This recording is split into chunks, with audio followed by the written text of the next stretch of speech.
You know, I'm always ready. Always ready. All right, so it looks like we're looking at things from Child Roland's perspective with second blue. Oh, no, excuse me. We're doing second blue. Okay, yep. Yeah. Hey, so I can read. The matchup is second blue versus Child Roland. So we're going to see Argenport again here. And this build is, I think, the exact same one that Tony G was on. Yeah, the 2 of Runehammer, 4 Trader, 3 Sabo, 2 Finest Hour. And it's up against Grenadins. This matchup is a very interesting one. Grenadins can be quite weak to Flyers, but Argenport midrange has trimmed down on Flyers in one regard, in that it's not playing the Impending Dooms anymore, instead playing Crown Watch Traders. But it does have those Inquisitor's Blades, and it has Crown Watch Paladin, which paired with Inquisitor's Blade can be a real nightmare for this Grenadin deck to deal with. It does seem like that. Yeah, I haven't messed around with Grenadins too terribly much. I was looking over the deck list a little earlier. Seems like a lot of fun. I'm a fan of any deck that's going to be playing Bloodright Colossus, though. So yeah, that's like an interesting new angle that we haven't seen much of in Grenadins previously. I think it is useful against these control decks to go in this Callus direction, where they don't naturally have a great answer to just an absolutely massive Bloodright Callus. I don't know how effective it's going to be in this matchup, though. Yeah, if you have 4 units, it can kill a Tap Rod. And I guess if your board is flooded and your opponent has Flyers you can't deal with, well, you could turn your board into a giant life gain dagger, right? In common. So we'll see how it works out for second blue, this Bloodright Khalees angle. Yeah, we do see the Madness plus Colossus. Or is it Khalees? Not Colossus? I don't know. Whichever way you pronounce it, it's a mispronunciation. That's what I've learned as a streamer. Okay, fair enough. I've had people correct me both ways. Oh, so it is Monsu. Got it. We've been blind this whole time, and second blue mauls into a pretty nice hand here. Early Grenadins, Devour, and Madness. A little bit of scouting action. In the meantime, Child Roland's got some clunky 3-drops. Ooh, wow. And there's a Combust, and second blue's already got the Madness. Just short a power to do that. Crest of Chaos is going to be coming down next turn, and I have to imagine get that Scout and then leave up Devour. I am kind of liking where second blue's sitting right now. Second blue's opener is good, but their only answer right now to this Unseen Commando is a Combust. The second blue cheating down on torches in this metagame, only 3 in the main deck, could hurt this matchup a little bit. But the fact that they have the Madness Combust combo could lead to some powerful draws. Khalees on the top, I think that's going to get bottomed here. Yeah. They're really thinking about it. I mean, do you really need a 6/6? And you're probably firing Devour off, so then it's just a 4/4? It answers most of their units. No, okay, they do decide to put that on the bottom. Go ahead and attack in for 3. Child Roland going to drop down to 21 from that. And, right, the Devourer has to come out. Or you think? Hitting power will be very nice here. And, yeah, like, you could wait to swing, and whichever one they block, you Devour, but I think that's getting too cute. I think you just want to do it now, not tie up your power next turn, and that's what we see from second blue. Yeah, and there's a Quarry, there's another Madness, there's a Power. I don't think we're going to see the Madness Combust play until Child Roland has actually played another unit out, and especially without the buffed up Arc Interrogator, it's just a 4/3. You're sitting at 27. You can take a hit or two, it doesn't really matter.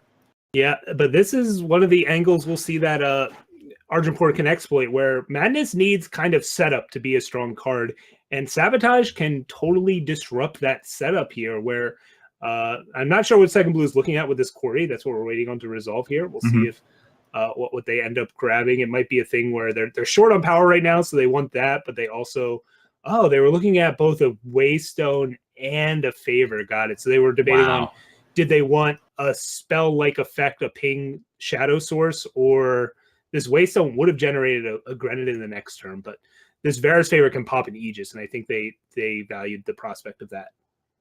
Yeah. There's the Sabotage. Probably going to take the Combust, right? Oh, yeah. Yep.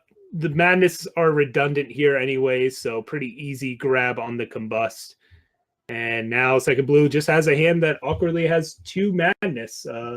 They're looking to draw something like, combustion cell that could enable both of these madness now. That's what you're really looking for, is a sacrifice outlet that works over multiple turns. And they do have 3 combustion cells. There's another 3 combusts in the deck as well. I'm trying to think. And then we know that one of the colonists got bottom, so there's another sack outlet there. But I think that's about. Well, so I mean, it's still what, 7 sack outlets that they're digging for.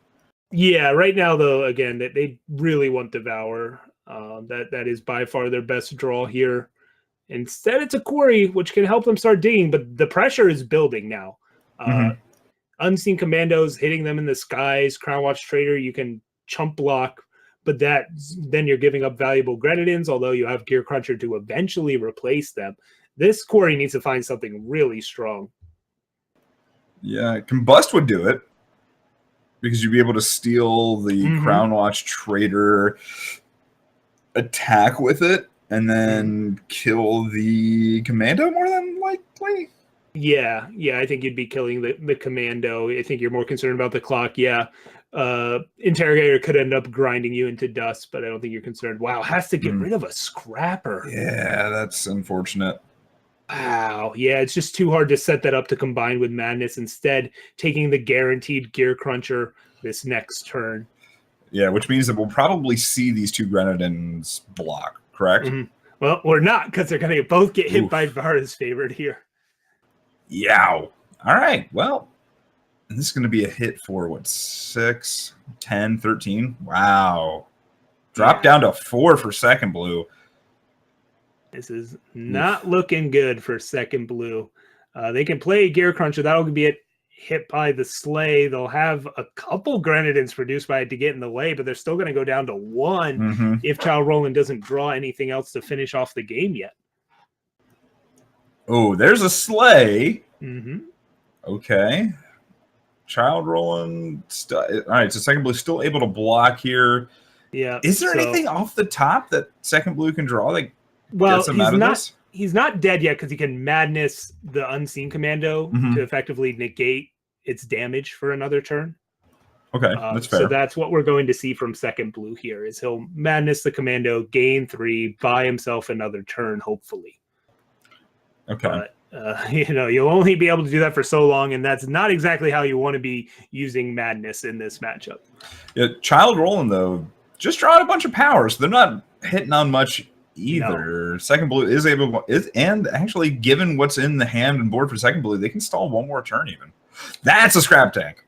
That is a Scrap Tank, but now you've had to use Madness to simply stay alive this game. You won't be able to use it as a removal spell, and that's a big win for Child Roland in the long run for this game. And this game, if it's not going long, that means Child Roland's winning very shortly. Yeah. A Torch off the top gets them out of this situation, because that's another power for Child Roland. Second Blue clinging to life. Just something's telling me that they need to have a little bit more stock in some Egyptian gods. Yep. So in comes the Unseen Commando. Will take Second Blue back down to 1 again. And this is their last draw step to find something to dig them out of it. Grace Bennett Waystone's not going to do it. Yeah. Well, Second Blue, congratulations. Trying to put up a pretty good fight. Child Roland, though, taking it down, leading 1-0.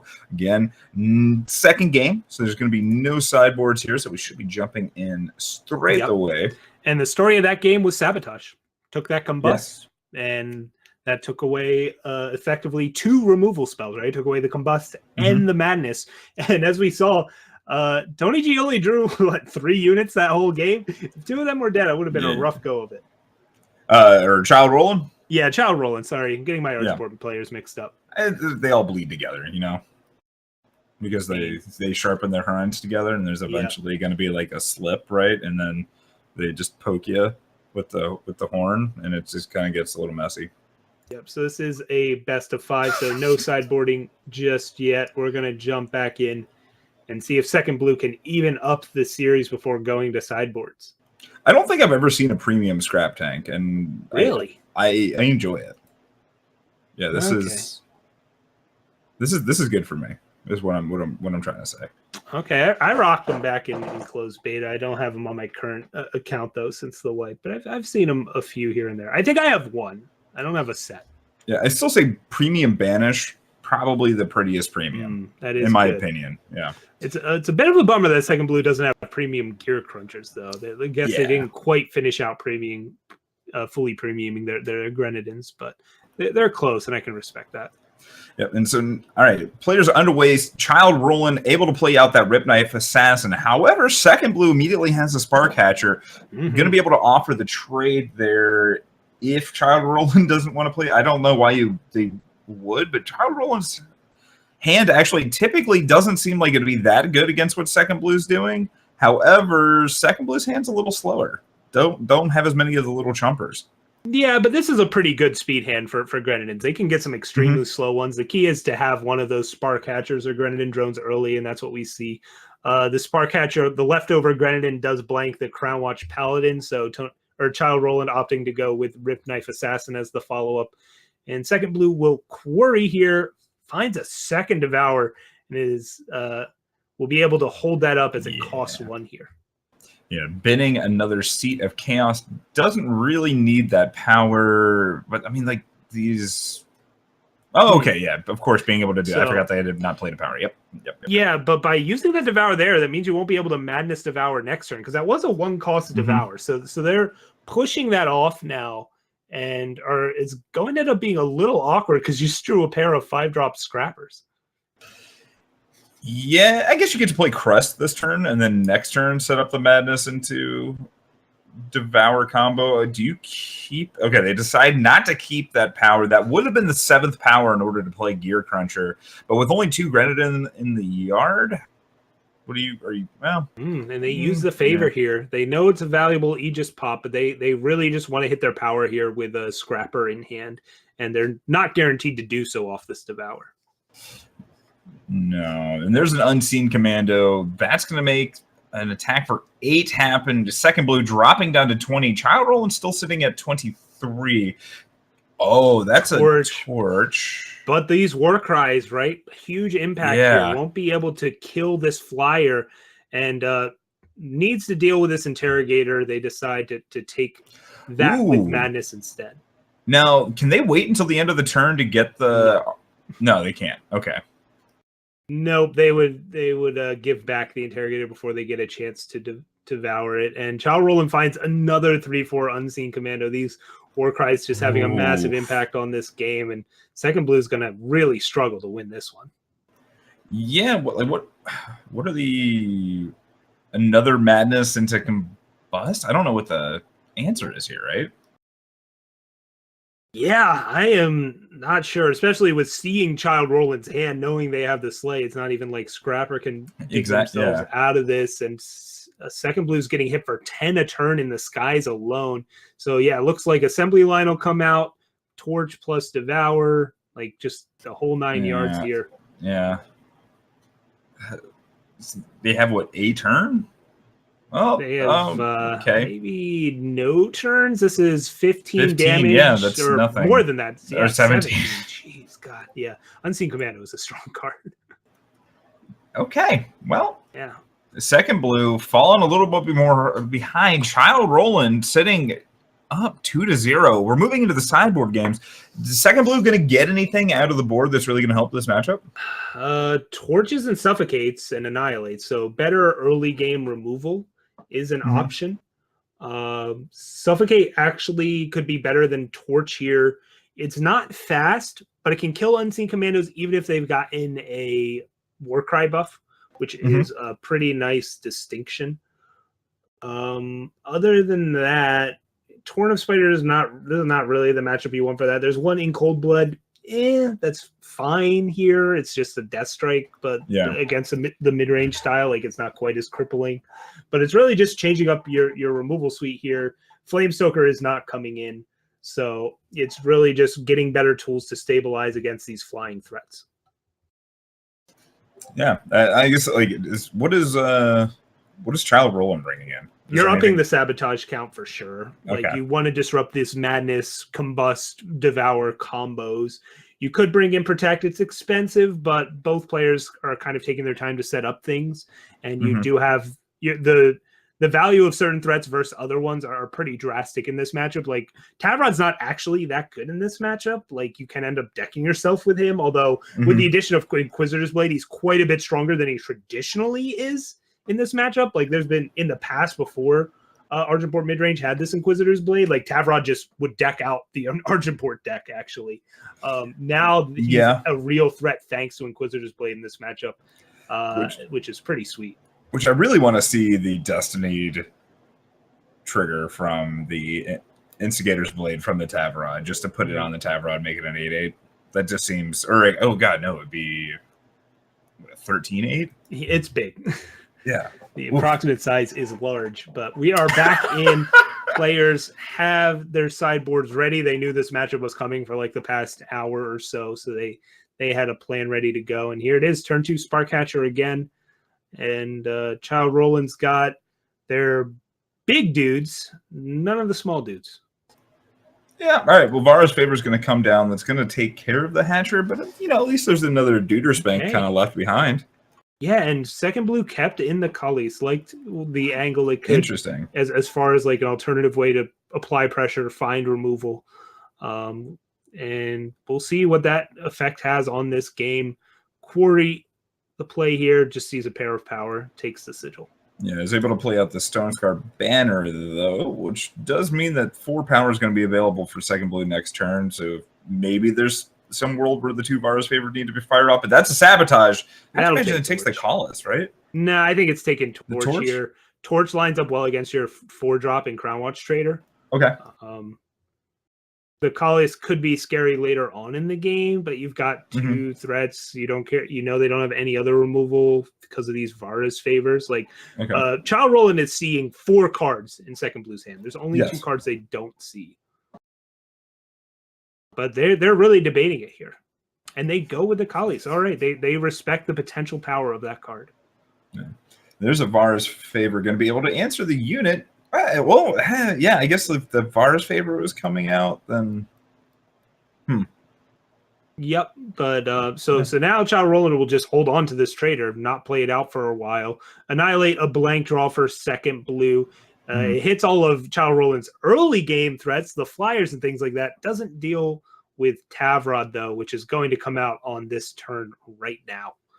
Yeah, the Scrap Tank, though, will be able to get big enough to deal with the Tavrod because you can, play the Scrap Tank this turn, block with 1 Grenadin that puts them there. Like, assuming that they don't have, like, a Silence or a Slay like they do in their hand. You know what I'm saying, though. Right. Yeah. There is a chance that the second blue tries to get fancy and like hold Scrap Tank till you can hold up Torch or Vara's Favor, but nope. Deploying Scrap Tank, making Roland have an answer to it. It's just a question of will Roland go Valkyrie Enforcer, and they do. So Valkyrie Enforcer, kind of the designated Torch target now, but also silencing Scrap Tank so it can't draw or grow. Yeah. Do you chump here, or do you just take the 5? Go to 21. Yep. I like taking I like taking the 5 too. Yeah, that means they're going to be able to build up a whole heap of Grenadins here. And, oh, man, they find a Bloodletter, slam it down, but combust off the top. And second blue also has Annihilate for this Valkyrie. So I think we're going to see a pair of removal spells come out pretty quick here. And Child Roland knows that the Torch is still in hand for second blue, so they still can't play out that Crown Watch Trader. Yeah, but that's why they played the Bloodletter, right? They knew about Torch. They didn't want Valkyrie Enforcer to die to that because, hey, big flying threat. That's excellent here. And now because of that Annihilate just got massive value. Of course, that Bloodletter was off a Tavrod hit. Yes. But still, now Child Roland can play out both of these threats. One of them will die to Torch, but second blue will have to pick his poison with it.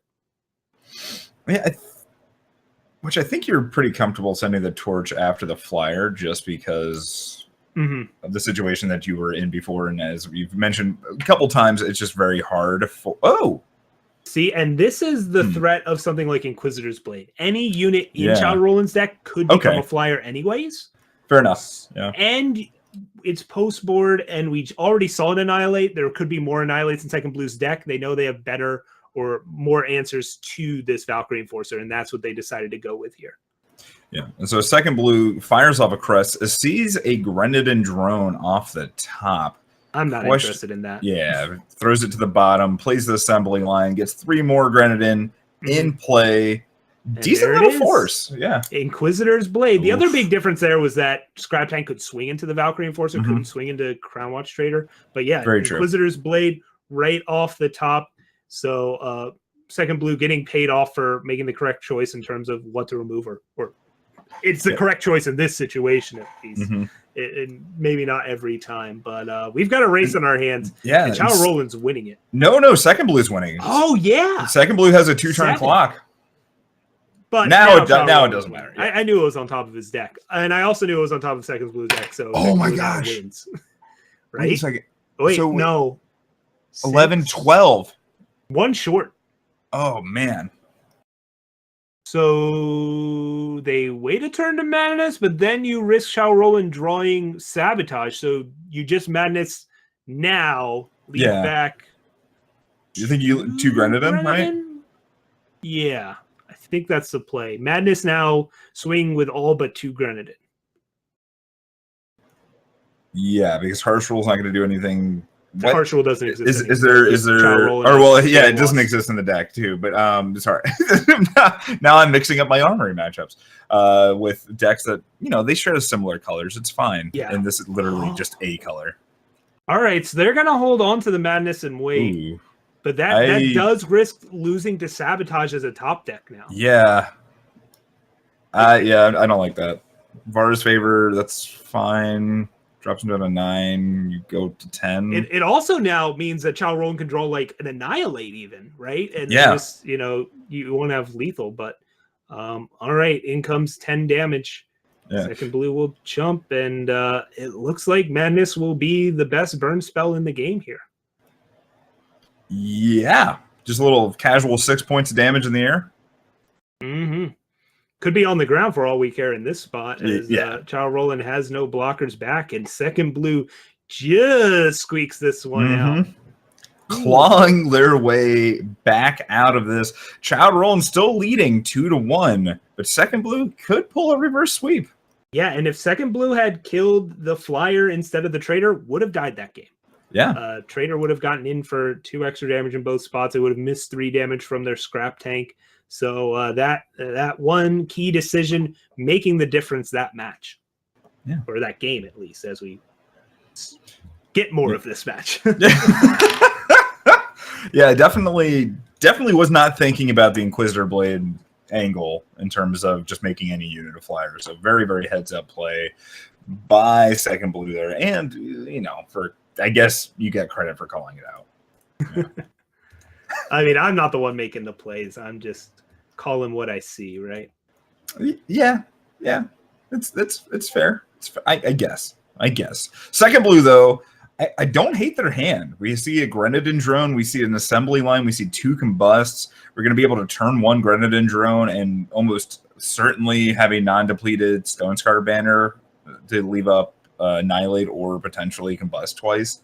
Yeah. Meanwhile, Chow Roland has that patented Aegis unit into Bloodletter Opener.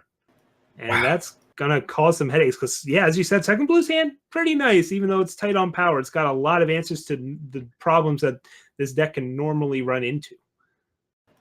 That's a combustion cell. That's interesting. Interesting is a word for it. Hey. It's power, but not really the power you were looking for here. It's going to, but it enables Child Roland to have a good answer to a 5/5 life.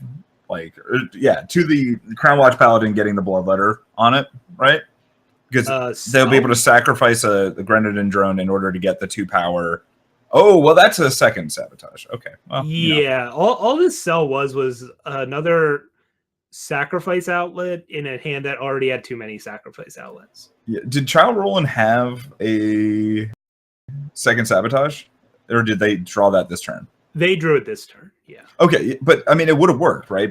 Granted, second blue would have gone down to no cards in hand. Well, I'm just saying if they had just drawn instead of a combustion cell, this Granite Waystone, they could just play Granite Waystone and combust plus Annihilate, right? Sure. instead of having to sacrifice a grenade. Okay. All right. Well, I guess, yeah. All right. Fair enough. Fair enough. Like, yeah, Combustion Cell wasn't an awful draw, but it just wasn't a great draw either. But now Child Roland will get to slam down the Paladin. There is only one Combust in Second Blue's hand.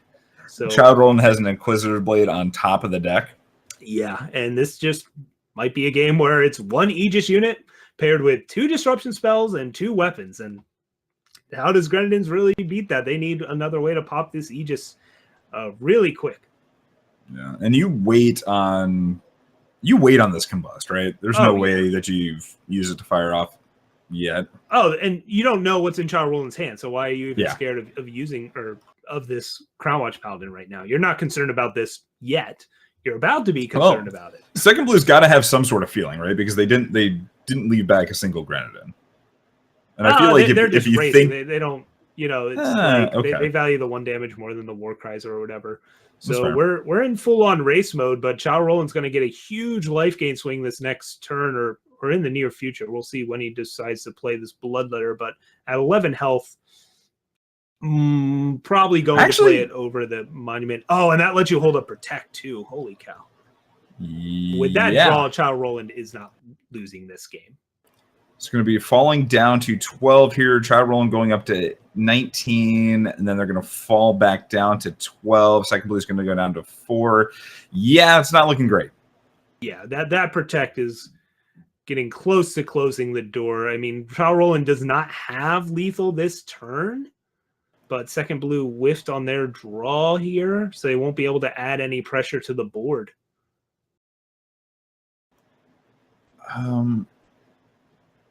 Well, if Child Roland plays the Gem Blade and gets greedy, that does open Second Blue to a draw.